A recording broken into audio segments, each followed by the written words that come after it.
Wakati wa uume kusimama huwaga unahusisha maeneo mbalimbali ya mwili au mifumo mbalimbali ya mwili, na mfumo hapa unaohusika sana ni mfumo wa mishipa ya damu, kwa sababu mwanaume anapopata hisia za mapenzi, damu huingia katika uume kupitia mshipa ambao kitaalamu tunauita ni penile artery, ambapo baadaye huu mshipa unagawanyika katika mashina matatu, ambapo mshipa wa kwanza wa damu unapeleka damu katika kichwa cha uume, na mshipa wa aina ya pili unapeleka damu katika shafti ya uume, na mshipa wa tatu unapeleka damu katika shina la uume.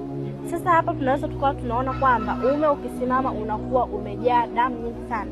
Sasa ikitokea huu mshipa aina ya penile artery umepata hitilafu ya aina yoyote au umeziba, hapa ina maana kwamba wewe mwanaume uume wako hauwezi kusimama vizuri, au unaweza ukawa unasimama legelege, au pengine uume wako unaweza usisimame kabisa. Kwa hiyo kama unapitia hiyo changamoto, ni vyema ukachukua namba yangu hapo kwa bio, ukanitafuta, ukanipigia simu moja kwa moja, au nitumie ujumbe WhatsApp nijue namna gani ninaweza nikatatua changamoto yako. Karibu sana, naitwa Dr. Maggie na uzazi.